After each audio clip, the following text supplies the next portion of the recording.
Okay, so picking up where we last left off before the break, as I said, we're now going to take a slight pivot into talking about puck and the concept of puck, and we're going to start using it now and seeing how it starts to feed into provisions that would deem there to be dividends upon the occurrence of bad things.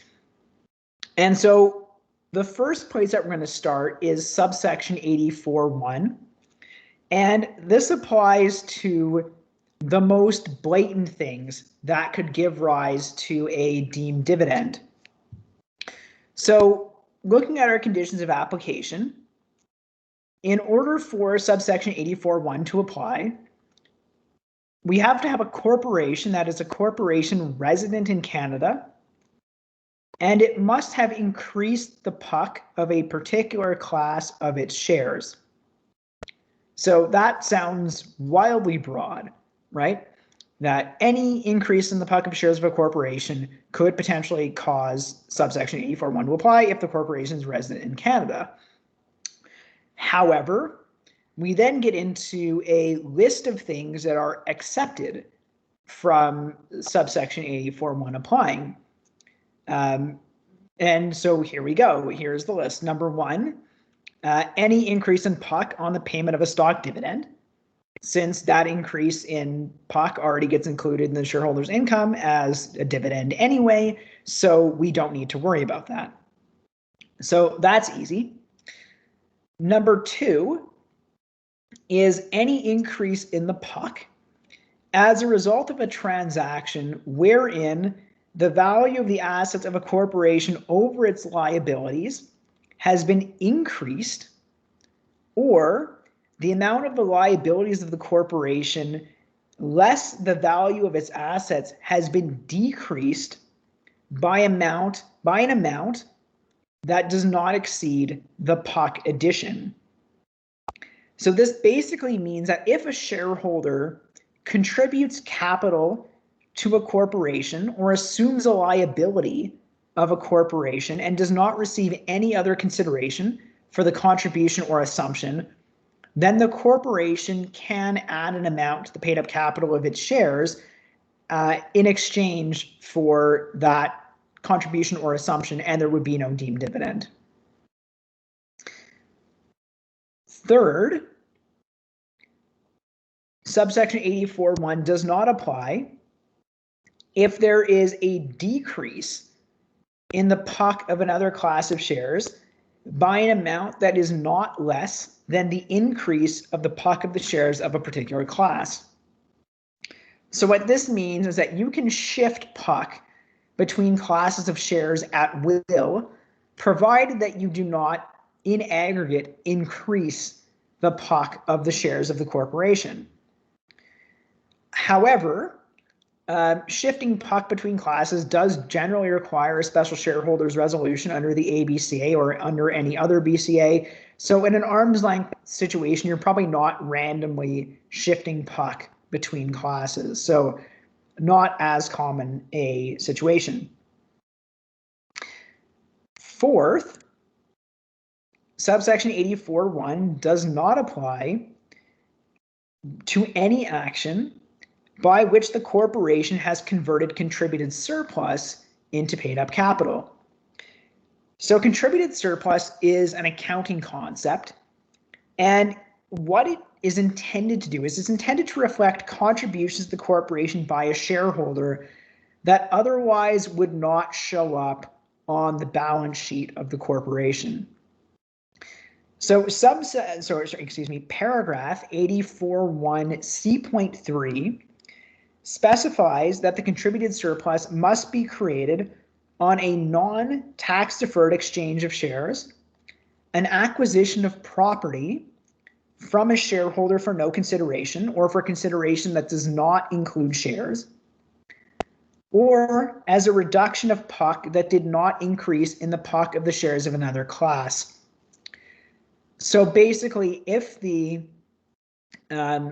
if you did something that otherwise would have entitled you to add an amount to puck without a deemed dividend under the preceding two items, which was a shift in PUC or a contribution or assumption of liabilities, and that amount went into contributed surplus instead of going into stated capital, you can later add that amount into stated capital. The reason we have this rule in paragraph 84(1)(c)(3) is that we can't just delegate to the financial statements to use contributed surplus on the financial statements as a proxy for what you can add to stated capital, because a lot of accountants use contributed surplus as just a plug that if they can't make their balance sheet balance, which you would have thought an accountant should be able to do, if they can't make the balance sheet balance, then they just chuck a number into contributed surplus and call it a day. Yeah, Afshan. Mike, just a question. I need to think this through a bit more, but is the reason, just going back to when you're shifting PUC from one class of shares to another, is the reason that that's not considered shifting value because that ultimately there will be a deemed dividend then on the end of the person who loses their PUC value?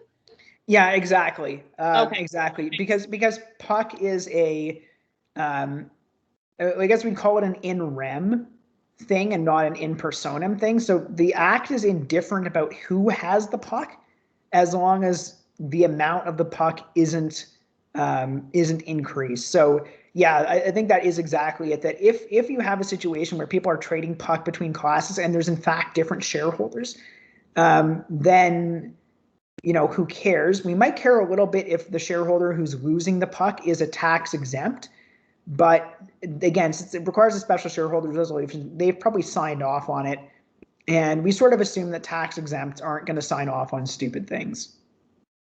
Okay, thanks.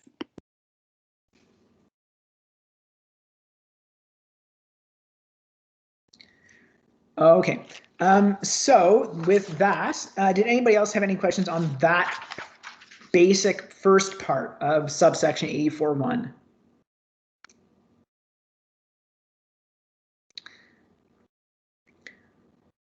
Seeing none, so we can then flip to slide 8.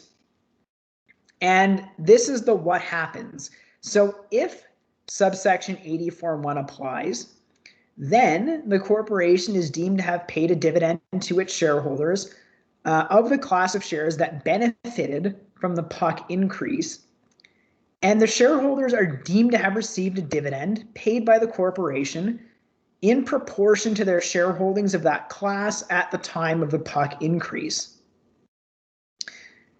The amount of the deemed dividend is equal to the amount by which the PUC increase exceeds the total of the increase of the corporation's net assets or decrease in net liabilities, plus the decrease in the PUC of the shares of another class, plus the amount of the contributed surplus at the time of the PUC addition.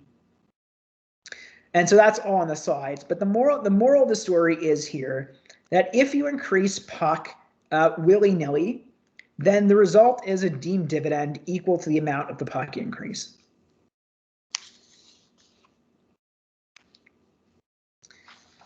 All right, everybody okay with that?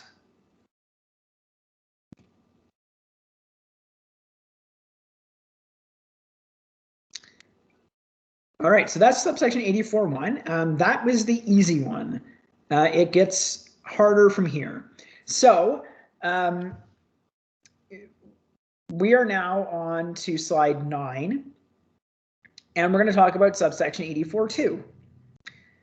Subsection 84(2) applies where funds of a corporation resident in Canada, or I guess other property other than money, have been distributed to or appropriated by the shareholders of any class of shares.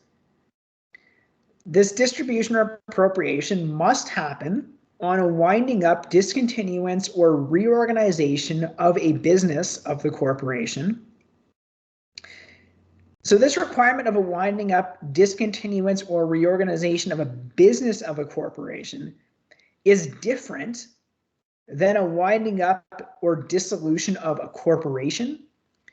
So subsection 84 sub 2 can apply in broader circumstances than like a BCA liquidation or a BCA dissolution.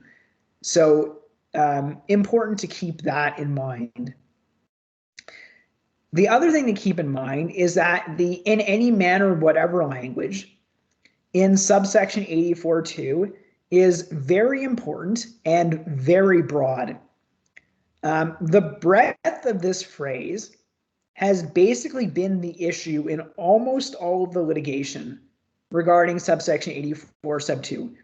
Those cases always turn on, number one, has there been a winding up, discontinuance, or reorganization? And number two, has the thing happened in any manner or whatever? The other requirements for 84 sub 2 are fairly basic, and nobody gets in fights about those. Moreover, the most recent case law on subsection 84 sub 2 stands for the proposition that a winding up is a process and not a single step. And this means that subsection 84.2 can apply potentially to an appropriation of funds from a corporation so long as there is some kind of a connection between the reorganization and the between the appropriation rather, and the reorganization, winding up, or discontinuance of a business carried on by the corporation. So flipping to slide 10, if subsection 84.2 applies, then the effect of the provision applying is that the corporation is deemed to have paid a dividend to its shareholders. The amount of the dividend is determined first by identifying the amount of the distribution to or appropriation by the shareholders of the corporation, and then determining the distribution to or appropriation by shareholders of a particular class of the corporation, and then by identifying the amount of the puck reduction in respect of the class in connection with the distribution or appropriation. And so your deemed dividend paid on a class of shares is equal to the excess of the distribution to or appropriation by shareholders of that class over the puck reduction in respect of that class in relation to the distribution or appropriation. So once you've got that, then each shareholder of the class that benefited from the distribution or appropriation is deemed to have received a dividend in proportion to their shareholdings of the class immediately prior to the particular time. So if you're reading subsection 84.2 in your acts right now, you might think that the particular time is the exact moment in time at which the distribution or appropriation is made, because that tracks the literal words in the act. However, you would be wrong if you thought that. The courts have read subsection 84.2 in a more purposive way than you would think, and have held that the shareholdings are determined at the time that the person who was trying to avoid the receipt of the dividend owned shares of the class. I think that is obviously a kind of a weird result, given that the words "at that time" first appears between the words "property" and "distributed." But I am not the Federal Court of Appeal, and I do not get to make the rules. So that is that. So that's subsection 84.2 in a nutshell. Anybody have any questions there? Yes, Leah.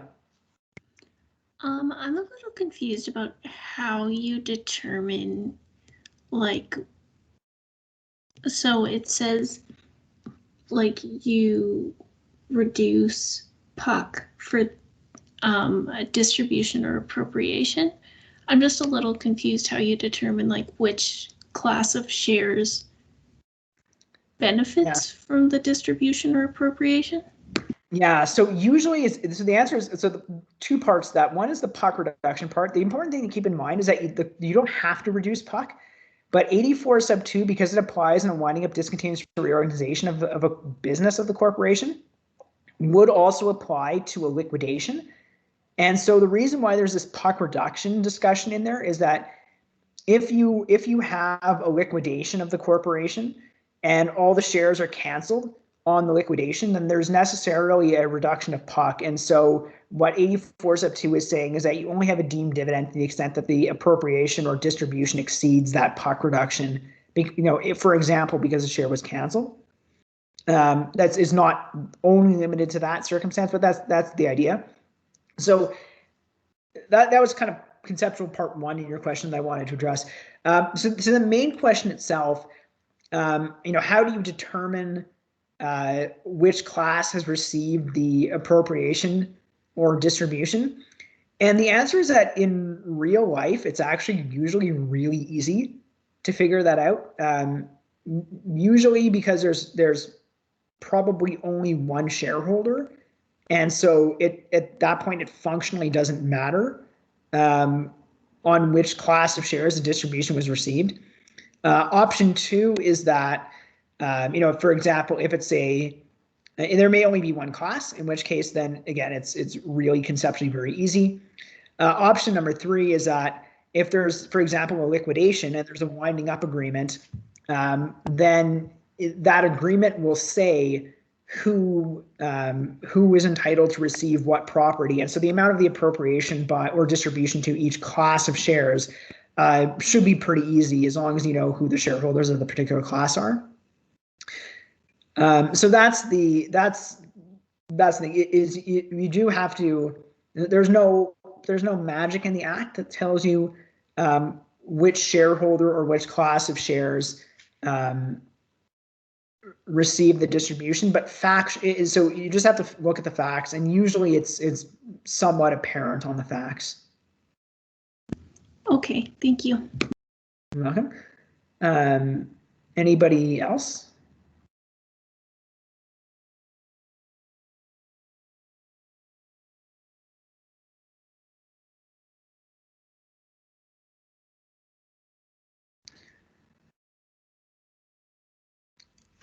Okay, I'm just trying to put Michael Stewart back into the class, which Teams does not seem to want to do. That's unfortunate.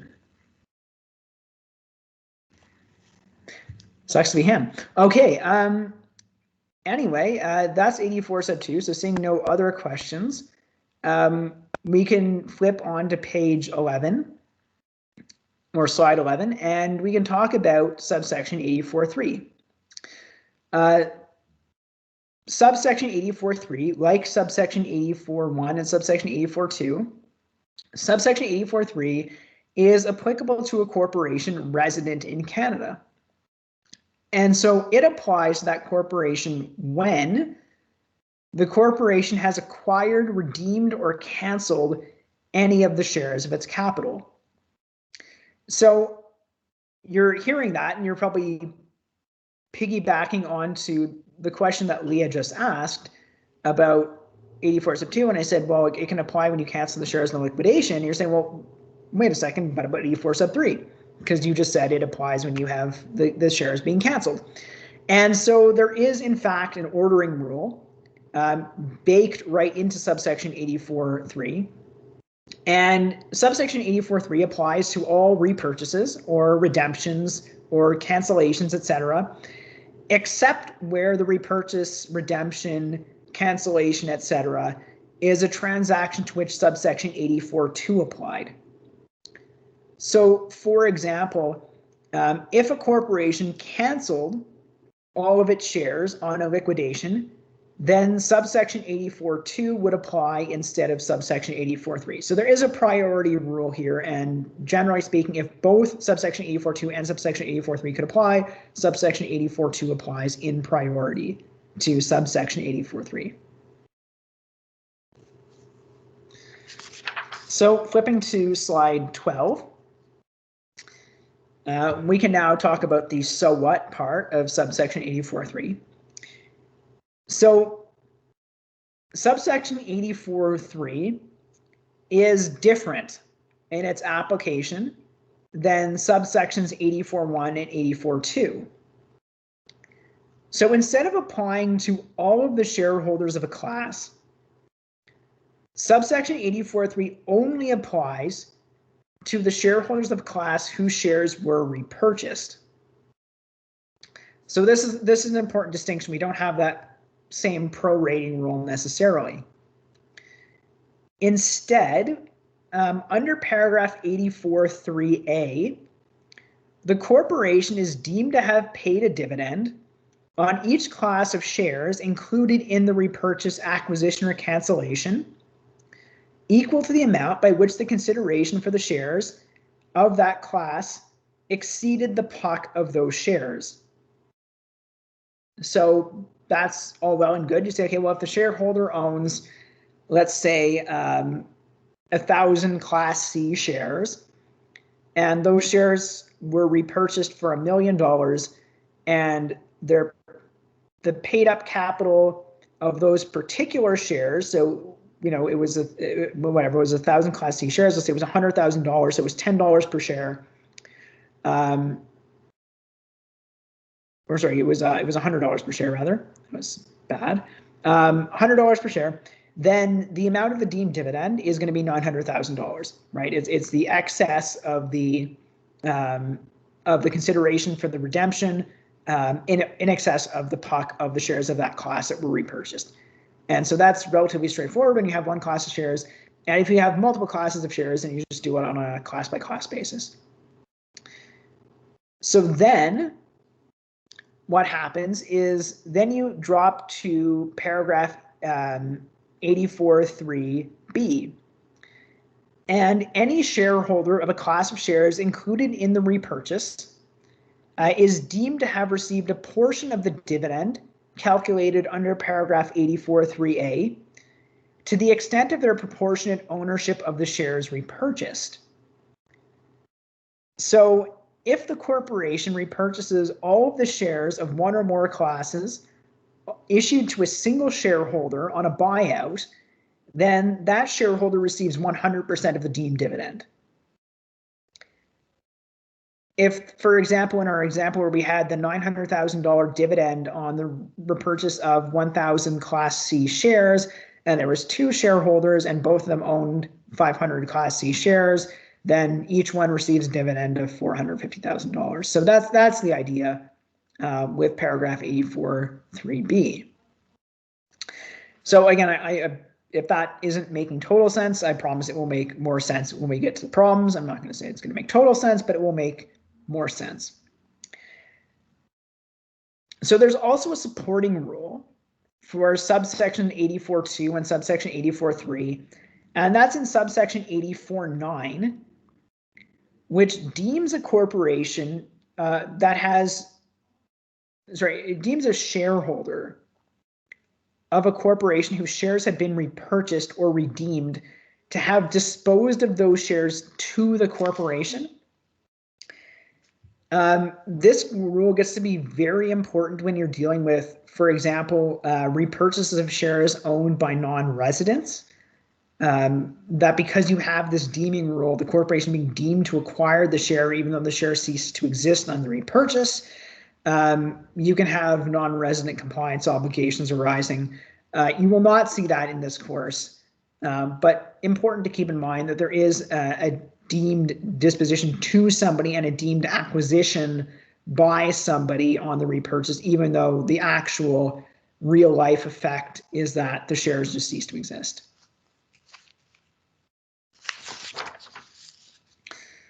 Right, anybody have any questions about subsection 84.3?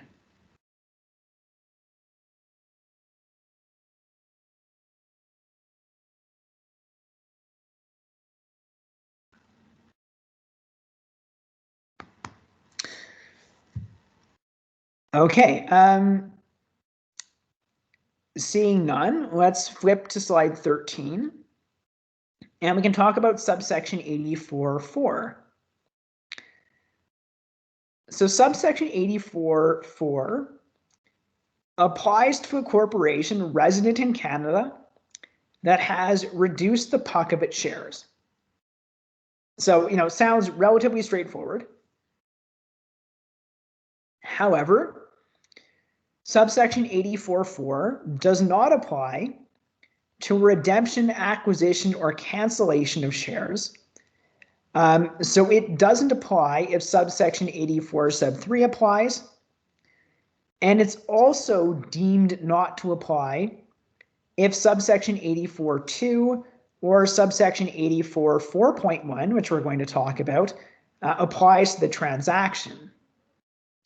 So basically, subsection 84(4) applies only in situations where a corporation resident in Canada has done a straight up reduction of its paid up capital. Flipping to slide 14 for our so what discussion.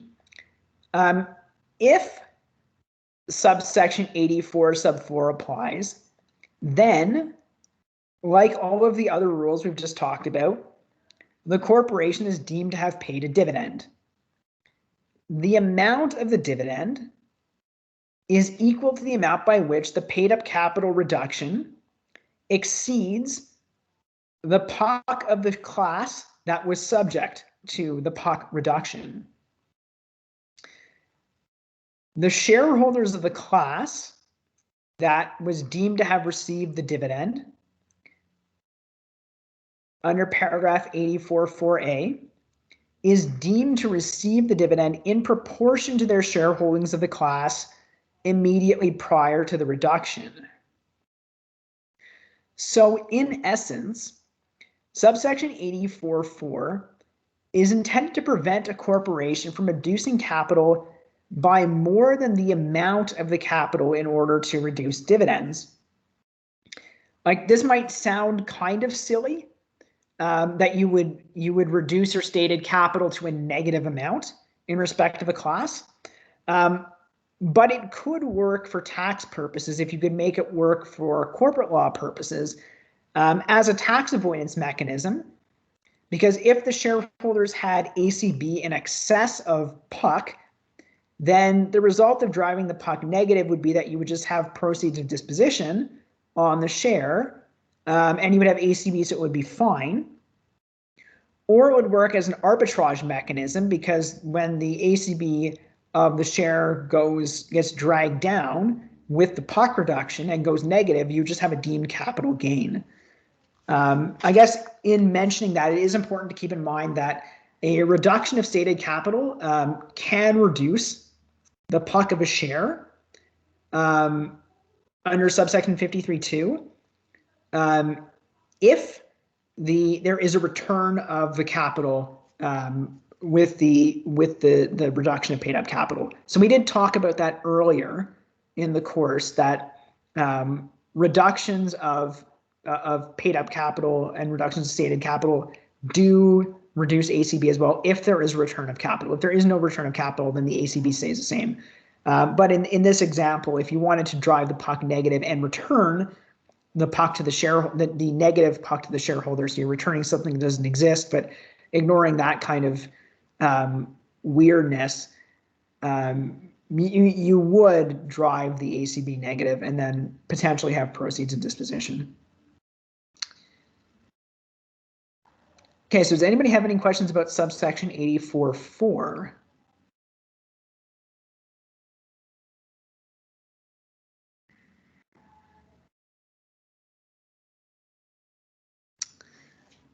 All right, seeing none, we can flip on to slide 15, and we can talk about subsection 84(4.1).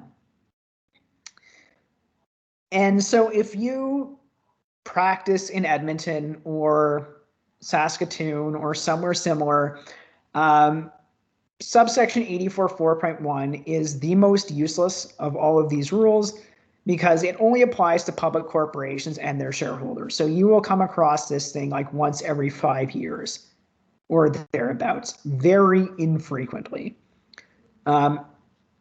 Basically, with subsection 84.4.1, any amount paid by a public corporation in connection with a PUC reduction, except on a repurchase of shares, a winding up of its business, or a subsection 86.1 share exchange, which we will talk about in a few weeks, is deemed to be a dividend paid by the corporation and received by the recipient. The exception to this is where the corporation has, or a subsidiary of the corporation has, realized proceeds of disposition from a transaction outside of the ordinary course of business of the corporation or subsidiary within the 24 months preceding the repayment of capital, and the corporation has not already distributed these amounts to the shareholders of the corporation in some way.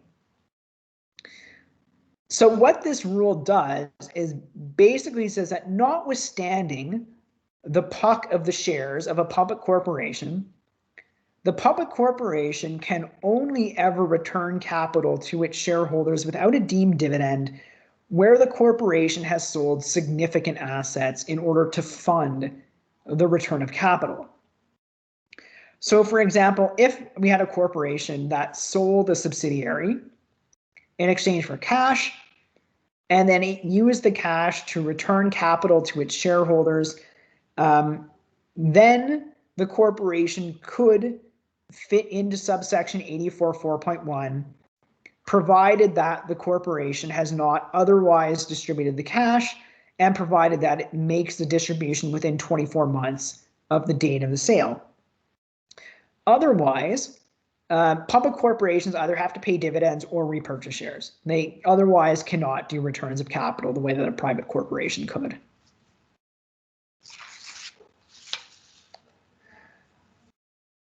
So that's subsection 84.4.1. Any questions there? Or any question generally before we move into some small problems?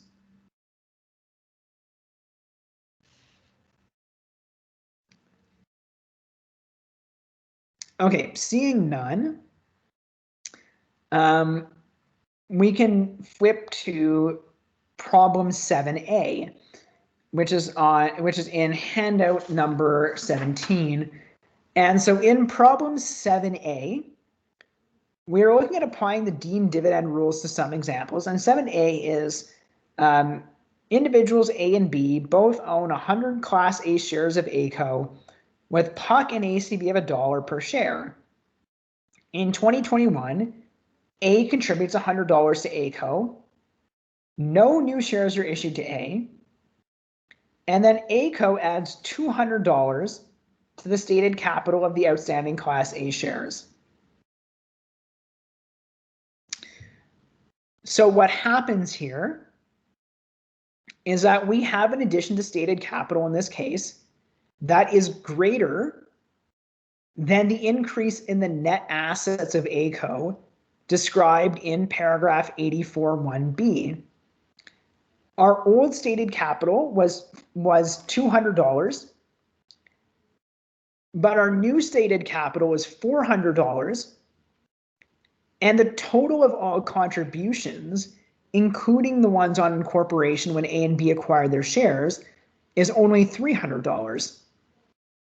So the amount of this excess is $100. And so this is the amount of the subsection 84.1 deemed dividend. So pursuant to subsection 84.1, each shareholder is deemed to receive a dividend in proportion to their shareholdings. Since A and B both own 100 out of 200 shares, which is 50%, obviously, of the shares of ACO, then both A and B are deemed to have received a dividend of $50, which is the $100 excess addition to stated capital divided by 2. So then the problem asks, okay, well, what evil are we trying to prevent when we do this? And, again, this may be very loose use of the term evil, but let's just run with it. What evil are we trying to prevent? So the evil that we're trying to prevent here is the over addition of amounts to stated capital, right? Like if we permitted people to increase stated capital without deemed dividends, then it would be possible for them to just later reduce that make-believe stated capital and return it to the shareholders without a subsection 84.4 deemed dividend. And the only tax consequences would arise if there was not enough ACB, and so the ACB went negative and there was a capital gain. So if we didn't have this kind of a rule in subsection 84.1, then we would either have at best rate arbitrage, where people could create PUC and then use that to return it and push ACB negative to get money out of the corporation at capital gains rates, or we would just create tax avoidance if the people were able to generate ACB in some way, either through a capital gains deduction or just through transactions. So that is the evil that we are trying to prevent. Everybody okay with problem 7A?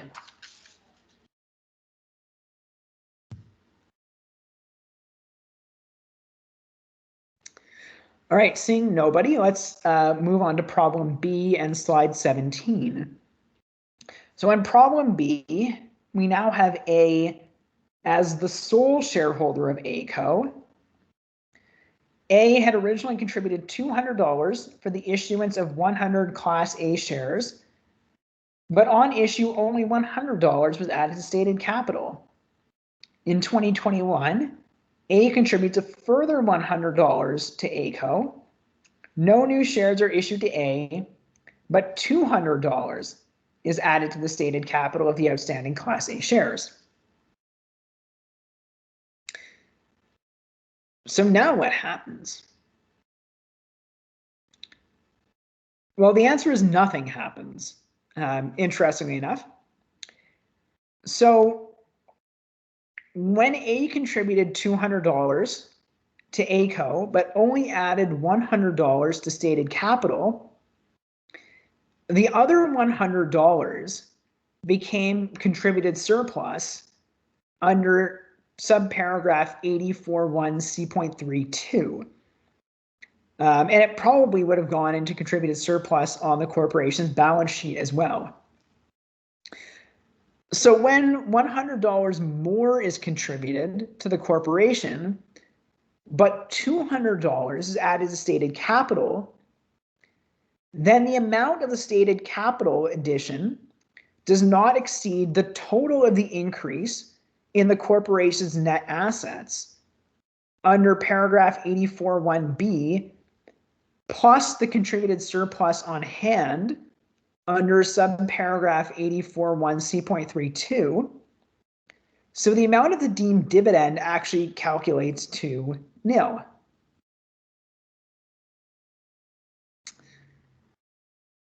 So that's good news for our shareholder A.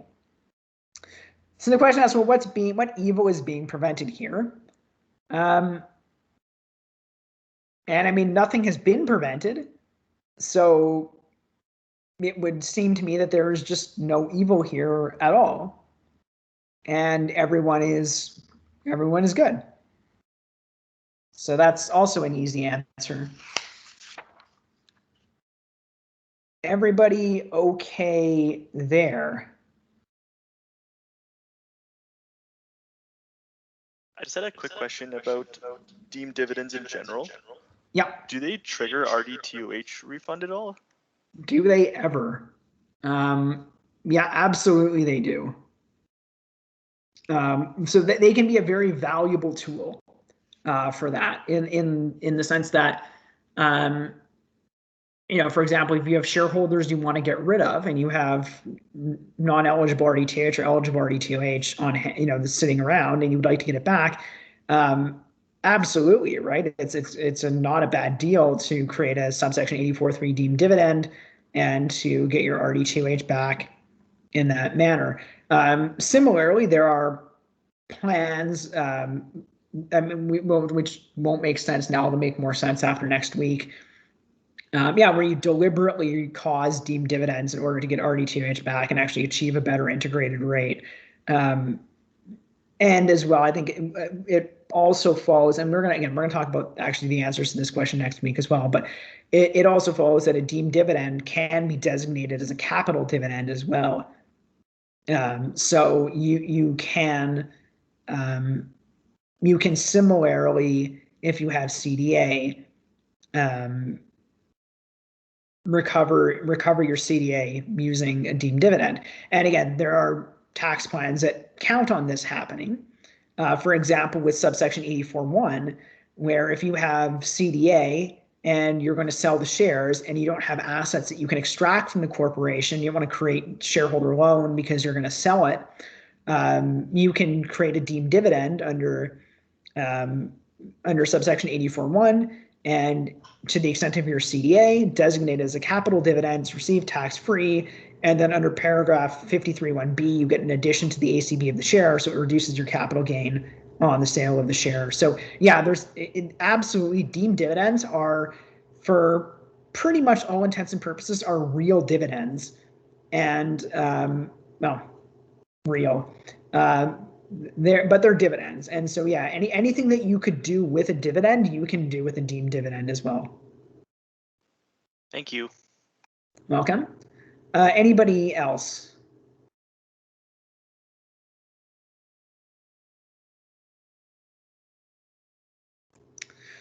All right, that was a very well-timed question, so everyone can thank Jacob for that. We do not have time to do another slide, so we'll just call it 4 minutes early. And yeah, everyone go enjoy your weekend and the sunshine, etc.